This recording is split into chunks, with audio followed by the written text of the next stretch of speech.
네, 두 번째 강의 시작하도록 하겠습니다. 두 번째는 발달장애 학생들의 의사소통 능력을 증진하기 위해서 AAC 도구를 어떻게 활용을 하는지를 설명을 좀 드리려고 합니다. 앞에 저희가 보완대체 의사소통의 개요를 간단히 살펴봤는데, 개요에서 보완대체 의사소통이 비도구적 상징과 도구적 상징을 쓴다라고 하는 걸 말씀드렸고, 저희가 상징뿐만 아니라 도구 내에서도 비전자식, 전자식이 있다라고 말씀을 드렸습니다. 사실 굉장히 복잡한 의미로도 들어가실 수 있어서 도대체 비도구적 상징은 또 뭐고 전자식은 뭐고 비전자식은 뭐고 이렇게 많이 헷갈리실 것 같습니다. 그래서 저희가 AAC 도구를 큰 틀에서 비전자식과 전자식으로 구분을 하고 상징도 그 안에서 함께 구분을 하고 있다라는 것을 이해를 하시면 이번 강의가 조금 더 수월하게 들어가지 않을까 싶습니다. 그래서 이번 강의에서는 AAC 도구를 두 가지 트랙으로 설명을 드리고자 합니다. 먼저 비전자식 AAC를 어떻게 쓰는지, 그 다음에 전자식 AAC를 어떻게 쓰는지를 조금 설명을 드리려고 합니다. 일단 학교에서 저희가 보완대체 의사소통을 쓰려고 하면 가장 많이 쉽게 쓰실 수 있는 부분은 비전자식입니다. 그 이유가 아무래도 여러 가지 이유에서 전자식 도구들은 선생님들께서 구입하시는 것도 수월치 않으실 때도 있고, 구입을 해두시고도 사실 막상 쓰려고 하면 아이들이 던지기도 하고 고장도 내고 기물 파손의 문제와 여러 가지 현장의 문제들 때문에 선뜻 바로 이렇게 1차적으로 적용하시기에는 조금 어려움이 있으실 수 있습니다. 그래서 학교에서 가장 먼저 AAC를 적용하게 되시는 것은 비전자식 AAC라고 생각을 하고요. 어떤 부분에서 사용을 하실 수 있는지를 좀 설명을 드리겠습니다. 일단 저희가 비전자식 AAC를 unaided AAC라고 얘기를 하는데, 이 unaided AAC는 사실 그 시각적 지원과 함께 갑니다. 이거를 완전히 AAC냐라고 물어본다면 개인적으로는 과연 이게 정말 순수한 AAC일까라는 생각이 듭니다. 사실은 시각적 지원 의미에서 AAC 상징을 사용을 하는 것이 조금 더 많이 들어가 있는 부분이기 때문에 제가 위에다가 요거는 보완대체 의사소통 시스템에 조금 더 가깝습니다. 요거는 시각적 지원에 조금 더 가깝습니다 하고 정리를 조금 해두었습니다. 그래서 혹시 두 가지가 복잡한 의미로 개념이 정립이 좀 안 되셨다면 저희가 현재는 한국에서는 이게 조금 복잡하게 섞여서 사용이 되고 있구나라고 생각을 하시면, 근데 어떻게 됐건 간에 학교 현장에서는 필요한 요소들이기 때문에 적용이 되고 있다라고 이해를 하시면 수월하지 않을까 싶습니다. 그래서 하나씩 좀 살펴볼 텐데, 제일 먼저 몸짓 상징인 손담입니다. 선생님들께서 이미 많이 알고 계시지만 손담은 앞서 말씀드린 것처럼 비도구적 상징에 사용하는 가장 대표입니다. 손담은 AAC가 아니잖아요 라고 얘기하시는 분들도 종종 뵙는데, 사실 손담도 보완대체 의사소통의 큰 틀 안에서는 함께 활용될 수 있는 요소입니다. 저희가 의사소통에서 가장 기본으로 사람과 커뮤니케이션에서 가장 많은 의사를 전달하는 방법은 사실 제스처어입니다. 그래서 손담과 같은 언어를 사용하지 않는 몸짓을 사용하는 것들이 의사소통 수단으로는 가장 많이 사용이 되고 있기 때문에 비도구적 상징으로 손담도 AAC의 한 축이구나 라고 생각하시면 조금 더 이해가 수월하지 않으실까 싶고요. 그러한 맥락에서 보완하고 대체하는 수단으로 비전자식 의사소통 방법으로 소개를 좀 해드립니다. 손담은 주로 손으로 하는 의사소통 이야기라고 얘기를 하고 있고요. 아시는 것처럼 중도 중복장애 학생들을 위해서 개발이 되었지만 사실은 모든 학생들에게 쓸 수 있기 때문에 발달장애 학생들에게도 효과적으로 사용될 수 있습니다. 손담은 국토원에서 만들었고 온맘 사이트에 들어가서 보시면 손담은 다양한 자료들을 다 다운로드 받아서 보실 수 있습니다. 기본적으로 손담하고 유튜브에 치시면 이렇게 유튜브 영상으로 저희가 활용 방법을 보실 수가 있고요. 더불어서 손담 사이트에 들어가시면 일러스트까지도 다 다운받아서 두 가지를 동시에 사실 활용을 해볼 수 있는 가장 좋은 방법이라고 생각합니다. 발달장애 친구들에게 손담이 굉장히 효과적인 이유는, 발달장애 친구들은 처음으로 관습적인 제스처나 액션들을 배우는 게 생각보다 어려운 친구들입니다. 그래서 사실 이런 비도구적인 의사소통 방법들을 많이 보고 익숙해져야지만 내가 의사소통으로 해석할 수 있는 것들도 늘어날 수 있습니다. 그래서 손담은 선생님들께서 학생들에게 직접 사용을 해보시는 방법들도 있고 아이들을 교수하는 방법들도 있지만 저는 선생님들께서 활용을 직접 해보시기를 좀 권해드립니다. 그러니까 저희가 손담이 이렇게 매뉴얼북이 있고 여러 가지 자료가 있는데 손담 학생들에게 자 봐 이게 남자야 그래서 남자 이렇게 가르치는 것도 좋은 방법이지만 실질적으로 선생님들께서 나는 남자야 라고 해서 직접적으로 써서 손담을 보여주시면 학생들이 저희가 주세요를 저희가 반복해서 보여줬기 때문에 아이들이 주세요라고 하는 걸 따라하는 것처럼 이런 손담도 사용할 수 있는 활용도가 훨씬 더 높아집니다. 그래서 특히나 발달장애 학생들에게는 이런 손담과 같은 비도구적인 상징들을 선생님들께서 직접 사용하셔서 활용을 해주시면 훨씬 더 의미 있게 사용이 될 수 있지 않을까 싶고요. 두 번째로는 앞서 설명드린 손담과 함께 같이 사용해 볼 수 있는 의사소통 사전입니다. 커뮤니케이션 딕셔너리라고 저희가 얘기를 하고 사실 요거는 보완대책 의사소통이냐라고 물어본다면 사실 AAC로 제가 많이 설명은 하고 있지만 엄밀히 따지면 시각적 지원 부분에 훨씬 더 많이 들어갑니다. 그리고 이것은 의사소통 상대방에게 굉장히 중요한 도구입니다. 보완대책 의사소통에서 가장 핵심은 저 친구가 어떤 방식으로 의사소통을 하는가를 저희가 아는 것입니다. 의사소통은 다양한 방법으로 될 수 있습니다. 제가 선생님들을 대면해서 사실 강의를 하고 있다면 꼭 말씀드리고 있는 것 중에 하나가 학생들이 하고 있는 의사소통 방법이 먼저 관찰을 좀 해주세요 라고 꼭 말씀을 드리거든요. 그 이유가 모든 사람은 장애 정도가 아무리 심하더라도 의사소통을 하고 있고 그 의사소통은 굉장히 단순한 방법이라도 관찰해서 확인하실 수 있습니다. 굉장히 도전행동이 심한 친구들도 그 도전행동으로 의사를 표현할 때가 있고요. 지체 중복으로 굉장히 강직이 심한 친구들도 어떨 때는 침을 흘리는 걸로 또는 선생님을 이렇게 쳐다보는 거 한 번으로라도 의사를 표현하고 있습니다. 그래서 다양한 사람들은 다양한 수단으로 자기만의 의사소통 수단들을 갖고 있다는 것을 좀 아셨으면 좋겠고 그 부분을 찾아가는 것이 사실 의사소통 사전입니다. 의사소통 사전이 가지고 있는 가장 중요한 부분은 장애 학생이 의사소통 수단을 다양한 방법으로 할 수 있는데 그것을 저희가 해석하는 같이 쓸 수 있는 여러 가지 활용법을 좀 배워보자 하는 것이 의사소통 사전이라고 얘기를 하고요. 이 사전을 만들어서 결론적으로는 내가 상대방으로 저 A라는 친구가 의사소통을 어떻게 하고 있는지를 이해하자라고 하는 것이 의사소통 사전의 가장 중요한 목적입니다. 그래서 의사소통 사전은 국외에서는 이런 방법들로 만들고 있습니다. 제일 먼저 관찰을 합니다. 그래서 학생들이 지금 어떤 의사소통을 하고 있는지 언제 어떻게 어떤 방법을 하고 있는지 관찰하고요. 그 관찰을 기록을 합니다. 할 때 이 행동이 의미하는 것이 무엇인지 마치 저희가 PBS에서 ABC 분석을 하는 것처럼 이 아이의 행동이 선행 사건이 있었는데 그 행동의 후속 결과가 와서 도대체 이 행동이 어떤 기능을 갖고 있었길래 이런 것들이 나타났는가를 관찰하는 것과 거의 굉장히 비슷한 맥락으로 의사소통 사전을 만들어 갑니다. 그래서 그런 기능들을 분석을 하고 그 할 때 의사소통 사전을 사실 기술은 이렇게 하라고 나오고 있습니다. 나는 어떻게 해요 해서 대상자 입장에서 사실 저희 아이들 입장에서 나는 이렇게 의사소통을 해요 라고 쓰라고 이렇게 사실 명시하고 있습니다. 그래서 의사소통 사전 이런 식으로 기술을 하고 그 사전을 영역별로 이렇게 구분을 합니다. 그래서 학교 생활, 여가 생활, 식사 생활 뭐 이런 식으로 할 수도 있고요. 뭐 다양한 방법으로 가정 생활, 학교 안에서 장소별로도 하실 수 있고요. 그리고 굉장히 중요한 게 이런 것들을 학생을 알고 있는 모든 사람과 공유하게끔 합니다. 그래서 이 공유는 단순히 그냥 집에서만 하는 게 아니라 선생님과 학생 또는 지역사회에 있는 사람들이 하고 그리고 이거를 주기적으로 업데이트합니다. 그래서 모든 사람들이 이 아이의 의사소통 방법이 무엇인지를 서로 같이 확인하는 작업들을 갖게끔 하는 것이 의사소통 사전의 가장 중요한 목적입니다. 그래서 샘플로 제가 가지고 온 게 여러 가지 선생님들이 어떤 A라는 친구에 대해서 의사소통 사전을 만든 것입니다. 예를 들어서 나는 사람한테 다가가서 만져요. 이렇게 만지는 거예요. 이쪽을 이렇게 만집니다. 근데 이 친구가 만지는 의미는 도와달라는 거예요. 그래서 내가 이런 만지는 행동을 할 때 나는 어떤 도움이 필요해서 그렇게 하는 겁니다 하고 설명을 하는 거고요. 그래서 그럴 때는 이렇게 해주세요 하고 쓰는 거예요. 내가 이렇게 만질 때는 나를 도와줄 수 있는지 물어봐 주세요. 내가 도움이 필요해? 선생님이 너 도와줄까? 도움 필요해서 온 거야? 이렇게 물어봐 주시고 도와주실 수 있으면 도와주시면 가장 좋고 도움이 필요 없고 지금 당장 못 도와줄 것 같으면 누구야 미안한데 지금 도와줄 수가 없어. 그러니까 지금 그만 만지고 선생님이 이따가 도와줄게. 이렇게 얘기해 주면 좋다 해서 다시 아이에 대한 해석을 쓰는 거죠. 마치 저희가 사전을 찾아볼 때 그 사전에서 영어 단어의 의미가 무엇이고 그거의 예시가 뭔지를 보는 것처럼 동일한 맥락으로 다시 구성을 합니다.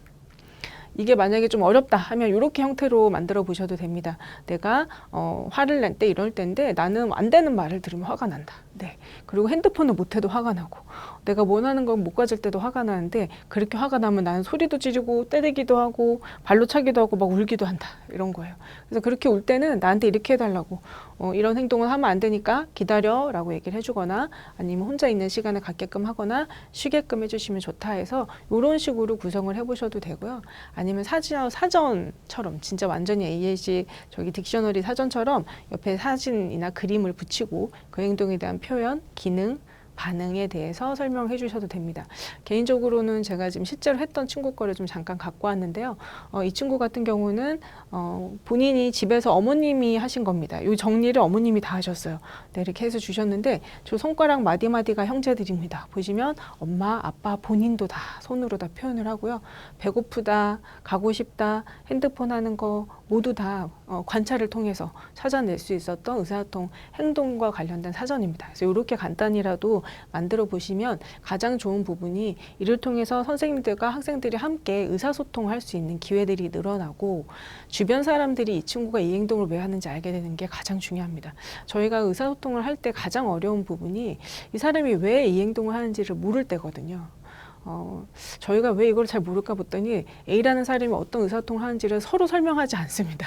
그냥 각자만 알고 있어요. 그러다 보니까 낯선 사람이 오고 이 친구가 학년이 바뀌고 새로운 사람을 만났을 때는 그게 연결돼서 들어가지 못하는 단점을 좀 가지고 있습니다. 그래서 개인적으로는 이런 의사소통 사전이 만들어져서 학교 선생님들이 학년이 올라갈 때마다 이거를 다음 선생님께 좀 전달해 주시면 그 선생님이 보시고 그 해에 또 행동들이 생기겠죠. 얘가 의사소통하는 방법들이 또 생길 겁니다. 그럼 또 만들고 해서 하면 이 아이가 나중에 성인이 돼서 학교를 졸업하고 나갈 때는 굉장히 큰 사전 하나가 이렇게 만들어질 겁니다. 그럼 그 아이의 히스토리가 다시 들어가게 되지 않을까 싶고 그런 큰 사전이 요거입니다.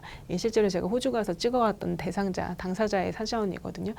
보시는 것처럼 저 밑에 이렇게 영역으로 굉장히 자세하게 디테일하게 정말 되어 있고요. 근데 첫 페이지가 요거였어요. 그래서 찍어도 되냐고 허락받고 찍은 건데 이분은 요렇게가 의사소통에서 가장 기본이 되는 이게 예스고 노입니다.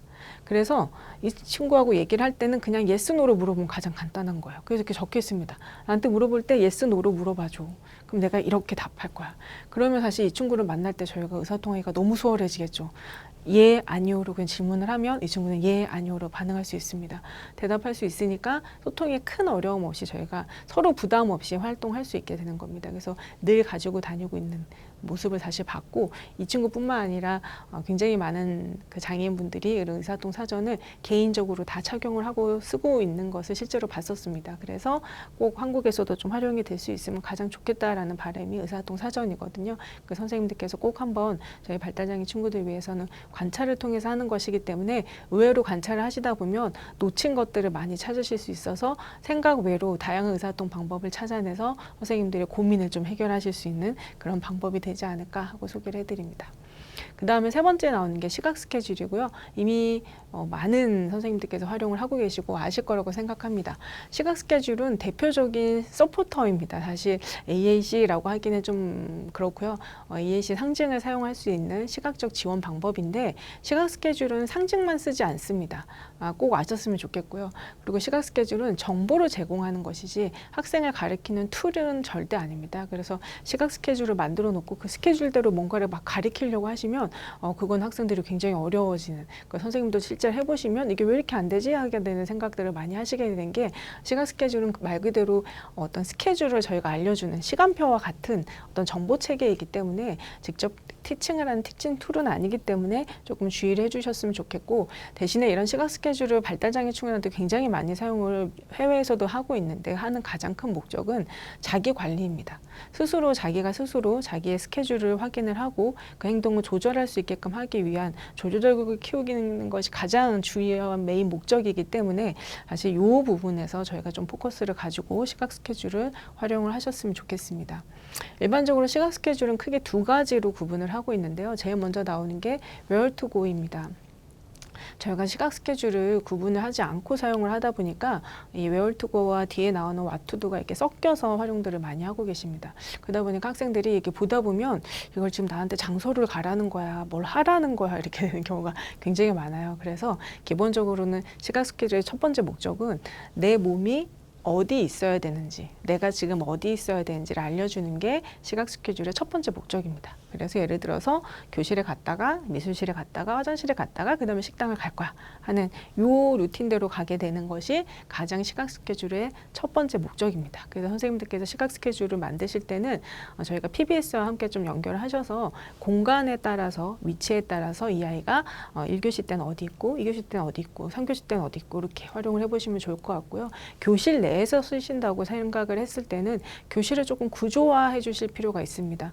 저희가 교실을 그냥 일반적인 교실 형태로 넣으면 아이들이 영역 구분이 되질 않아서 시각 스케줄을 교실 내에서 쓰시는 것이 생각보다 어렵습니다. 그래서 제일 먼저 해주셔야 되는 게 교실을 구성을 하셔서 한쪽 공간은 책을 모아둬서 저쪽은 책 읽는 공간, 이쪽에는 아이들이 앉아서 이야기하는 공간, 컴퓨터를 쓰는 공간, 혼자 놀 수 있는 공간. 네, 좀 어차피 지금 선생님들이 다 하고 계세요. 사실 교실이 다 있는데 그 교실의 섹션 구분이 아이들한테 정확하게 되지 않기 때문에 학생들이 이거를 내가 어디에서 뭘 찾아야 되는지를 잘 모를 때가 많습니다. 그래서 그런 영역을 구분을 해주시고 그 영역에 따른 상징들을 사용을 하신다면 아이들이 그 영역에 따라서 같이 매칭을 하면서 내가 지금 순서대로 어디서 무엇을 할 수 있는지 어디를 가야 되는지를 찾아볼 수 있게 됩니다. 그래서 제일 먼저 where to go를 찾아주시면 좋겠고요. 그 다음에 그 where to go에서 어느 장소에 가서 하게 되는 것이 what to do로 들어갑니다. 그래서 내가 앞서 말씀드렸던 미술실에 가게 된다면 그 미술실에서 하게 되는 게 색칠 공부인데 그 색칠 공부는 요 순서대로 할 거야 라고 하는 겁니다. 그래서 요 색칠 공부가 여기에 끼어들지 않도록 네, 장소에 이게 컴플렉스하게 들어가지 않도록 구분을 해주셔야지만 아이들이 저 장소에 가서 하는 활동이 이거구나. 근데 그 활동의 순서는 이렇게 되는구나를 구분할 수 있습니다. 그래서 where to go와 what to do를 좀 구분해서 시각 스케줄로 활용을 좀 해주셨으면 좋겠고요. 가장 메인 목적은 아까 말씀드린 것처럼 독립수행입니다. 그래서 아이들이 독립수행할 때는 생각보다 상징이 어려울 수 있습니다. 그래서 해외에서는 시각 스케줄을 상징만으로 사용하진 않습니다. 이렇게 간단하게 사용도 하고요. 내가 지금 해야 될 거, 그 다음 하는 거 이런 식으로 간단하게 활용을 훨씬 더 많이 사용을 하고요. 먼저 이렇게 책을 읽으면 그 다음에 뭘 할 거야. 그래서 강화를 줄 때 저희가 사용하는 이런 방법들도 굉장히 간단히 사용을 하고 이런 지금 사실 요 변기 화장실 사용하는 방법인데 이것도 화장실 내에서 하는 what to do입니다. 그래서 과제 분석과 같이 연결해서 좀 사용해 보실 수 있는 이런 방법들인데 요거보다 조금 더 좋은 거는 요거는 티치에서 가지고 온 자료입니다. 사실 티치가 아시는 것처럼 발달장애 친구들 특히 자폐성 장애 친구들한테 ELC를 가장 많이 쓰는 프로그램 중에 하나이고 그리고 상징도 굉장히 많이 사용을 하고 있습니다. 티치에서 쓰고 있는 시각 스케줄에서 가장 기본은 색깔 코딩입니다. 그래서 보시는 것처럼 저기 핑크색 네, 저 핑크색 물병을 이 핑크색 꽃 화분에 주는 겁니다. 네, 두 개가 매칭입니다. 색깔로 하니까 굉장히 간단하죠. 네, 저기 주황색 물통이 있는 건 주황색에 부어주면 됩니다. 저기에 저 통들의 물의 양들이 다 다릅니다. 그 이유가 얘네들이 다 화분들이 사이즈들이 다 달라서 그래서 아이들이 요일별로 저걸 같이 연결해서 할 수 있게끔 그리고 요 끝에는 요 통에다 담으면 돼요. 정리하는 게. 요것도 색깔별로 다 되어 있거든요. 요것도 시각 스케줄로 활용하는 굉장히 간단하지만 좋은 방법입니다. 요거는 실물이거든요. 저희가 이미 하고 있는 재활용하는 방법입니다. 재활용할 때 실제 사물을 위에 이렇게 올려놓고 재활용하게끔 하는 게 훨씬 더 간단합니다. 그래서 우리가 시각 스케줄을 혹시나 무슨 상징만 써야 되나 봐. 그 상징으로만 하는 건가 봐. 이렇게 생각하실까 봐 제가 색깔 코딩도 가능하다는 걸 좀 보여드리고 실제 사물로도 가능하다는 걸 말씀을 좀 드리고요. 가장 중요한 거는 이 끝에 이 부분에서 같이 저희가 정리를 하는 이 활용까지 가는 것처럼 시각 스케줄 사용을 하셨을 때는 이 아이가 앞에 이런 단계들을 다 끝내고 났을 때는 이걸 스스로 체크를 해서 내가 완성했구나. 내가 이걸 달성을 했구나 라는 그래서 내가 스케줄을 마무리했다 라고 하는 자기 관리를 할 수 있게끔 도와주시는 게 같이 연결돼야 된다 라고 하는 걸 꼭 기억을 좀 해주셨으면 좋겠습니다. 그래서 시각 스케줄을 할 때는 이런 시각 타이머를 같이 써주시면 좋고요. 이게 비주얼 타이머라서 시각이 이렇게 흘러가는 것을 눈으로 보실 수 있습니다. 마켓에서 요즘에 굉장히 싸게 많이 구입하실 수 있기 때문에 꼭 학급에서 좀 사용을 해주셨으면 좋겠다라고 보여드리고요. 그 다음에 네 번째로 의사활동 파안으로 소개를 해드리는 거는 요거는 굉장히 보완대책 의사활동적인 방법입니다. 이미 아시는 것처럼 앞서 저희가 비도구적 방법으로 비전자식 방법으로 의사활동 책을 소개를 해드렸는데 저런 의사활동 책이나 치마나 다시 앞치마나 아이게이지나 뭐 의사소통 판이나 여러 가지가 있지만 현재 해외에서 좀 많이 사용을 하고 좀 이렇게 격려 사용하려고 자꾸 이렇게 격려하고 있는 방법이 이 의사소통 포스터입니다. 상징 게시판 뭐 이렇게 부를까 뭐 여러 가지 의견들을 주고 계시긴 하지만 아직 저희가 구체적인 이름들을 국내에서 쓰기 위해서 이렇게 만들어진 게 없어서 그냥 해외에서 쓰고 있는 커뮤니케이션 포스터라고 하는 걸 그냥 그대로 보여드리는데요. 저희가 핵심 어휘라고 하는 이게 지금 해외에서 쓰고 있는 프롤로고라고 하는 심볼 스틱이라고 하는 상징을 써서 만든 의사소통판의 가장 기본인데 이걸 쓰시는 분은 선생님입니다. 네, 선생님이 쓰시는 거예요. 선생님이 이 책을 읽으시면서 이 코끼리 관련된 책을 읽으시면서 코끼리가 굉장히 큰데 이렇게 설명을 해주시는 거거든요. 이 의사소통 포스터가 굉장히 도움이 되는 이유는 현재 해외에서는 보완대책 의사소통을 쓸 때 아이만 써서 안 되는구나가 굉장히 중요한 이슈로 나오고 있습니다. 제가 세 번째 강의에서 설명을 드릴 텐데 그러한 이유에서 다 같이 쓰게끔 하는 방법이 무엇인가를 고민을 했을 때는 같이 쓸 수 있는 의사소통판이 있으면 좋겠다. 근데 그게 조그마하면 아이들이 보기가 힘드니까 크게 큰 사이즈로 포스터로 만들어서 누가 쓰느냐? 선생님이 쓰시는 거예요. 마치 저희가 아까 손담을 선생님이 쓰시는 것처럼 선생님이 직접 포스터를 쓰게끔 되고 이게 사실은 굉장히 중요한 모델링이 됩니다. 앞서 저희가 보완대책 의사소통 체계에서 전략이 굉장히 중요하다고 말씀드렸잖아요. 그 전략 중에서 선생님들이 가장 손쉽게 학급에서 해보실 수 있는 전략 방법 중에 하나가 요겁니다. 그래서 개인적으로는 선생님께서 학생들이랑 같이 이렇게 포스터를 한번 만들어 보시면 어떨까 싶어요.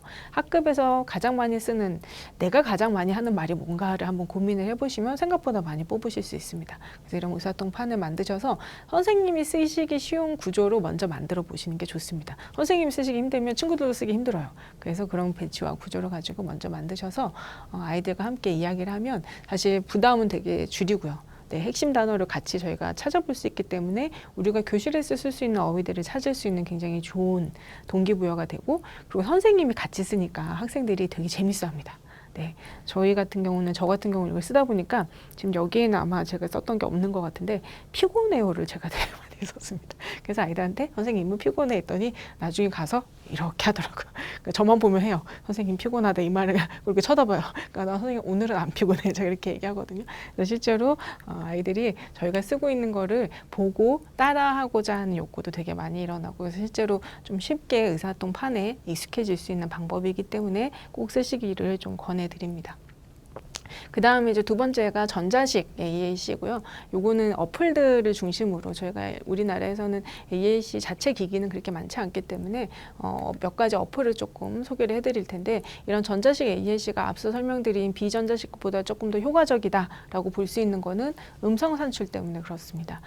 그리고 조금 더 다양한 어휘와 다양한 기기 기능들이 포함되어 있어서 저희가 자체적으로 하지 않아도 기기가 해주는 것들이 있다라는 강점을 가지고 있다라고 생각하시면 되고요. 네, 어플을 깔았는데 어떻게 쓰고 어떻게 다운받아야 되지? 라고 하는 어려움들이 있으시기 때문에 그 부분들을 가지고 몇 가지를 소개를 해드리겠습니다.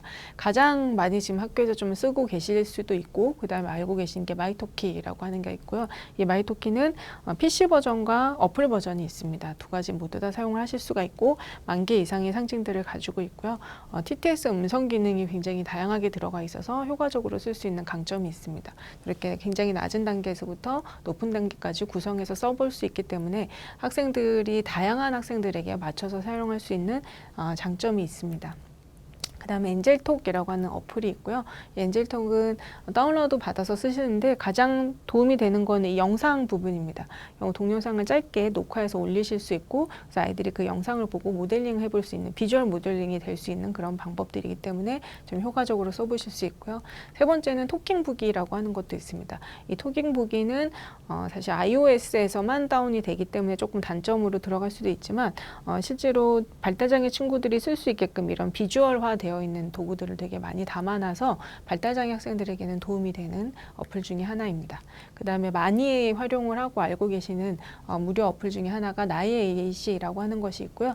나이 AAC는 나이 AAC 기초와 아동과 일반 그래서 세 가지로 구분이 되어 있고요. PC 버전도 가지고 있습니다. 지금 현재는 업로드를 조금 어려움이 있다라는 말씀들은 들었는데 리뉴 중에 있는 걸로 알고 있습니다. 그래서 새로운 것들이 출시되기 전까지는 나이 AAC를 가지고 활용을 해보실 수 있지 않을까 싶고요. 그 외로 이제 좀 지금 보여드린 건 많이 아실 수도 있는 부분들이라서 그 외로 조금 한번 써보시면 어떨까 하고 소개해드리는 게 카드톡 이라고 하는 겁니다. 이건 일본에서 만들어진 건데 한국어로 소리가 다 나옵니다. 되게 간단하게 그냥 이렇게 끌어올리면은 쓰실 수 있게끔 되어 있어서 좀 직관적으로 사용해 볼 수 있는 장점이 있어서 좀 소개를 해드리고요. 그 다음에 혹시 아시는 분들도 계시지만 리루라고 하는 것도 있습니다. 리루는 이렇게 문장으로 나올 수 있게끔 그래서 누르면 문장이 이렇게 소리로 나옵니다. 그래서 발달장애 친구들에게 굉장히 도움이 되게 쓸 수 있고요. 리루의 가장 큰 강점은 한번 다운을 받으면 주기적으로 연습을 하고 알림톡이 옵니다.